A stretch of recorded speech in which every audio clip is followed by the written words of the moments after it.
દિવસ 21મી જૂન 2024 આપણી પ્રાથમિક શાળા દોધનવાડી, તાલુકો સાગબારા, જિલ્લો નર્મદા.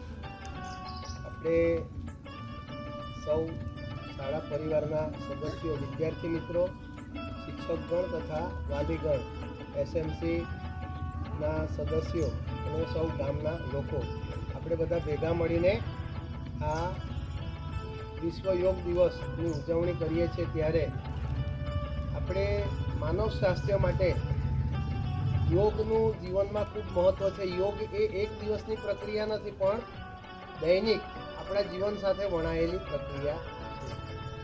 શ્વાસ લેવો, શ્વાસ છોડવો અને એની સાથે દરેક ક્રિયાઓ કરવી એટલે યોગ. યોગની અંદર પછી આગળ જતા પ્રાણાયામ, ધ્યાન જેવા વિષયો આવે છે અને દરેક આસન આપણે કરીએ. એ યોગ અને આસન, એ યોગ અને આસન કરવાથી આપણને શારીરિક રીતે, માનસિક રીતે શાંતિ મળે છે. શરીરમાં જે કંઈક આધિ, વ્યાધિ અને ઉપાધિ હોય છે, એ જ રીતે માનસિક રીતે જે આપણને કાયમી ચિંતા હોય તો એની સામે આપણને આ રામબાણ યોગ કરવો હોય, બરાબર? એટલે યોગનું જીવનમાં ખૂબ મહત્ત્વ છે. આપણે ચાલતા ચાલતા શ્વાસોશ્વાસની ક્રિયા કરીએ એ પણ એક યોગનો જ પ્રકાર છે.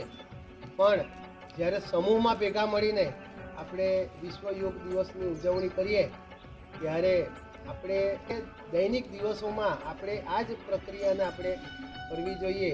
વિશ્વ કક્ષાએ લઈ ગયા અને એમણે યુનોમાં રજૂઆત કરી અને આપણી 21 જૂન વિશ્વ યોગ દિવસ તરીકે માત્ર ગુજરાતમાં જ નહીં, માત્ર ભારતમાં જ નહીં, પણ આખા સમગ્ર દુનિયાની અંદર આજના દિવસને વિશ્વ યોગ દિવસ તરીકે ઉજવવામાં આવે છે. એટલે આપણે સૌ બધા ભેગા મળીને એની અંદર જોડાઈએ.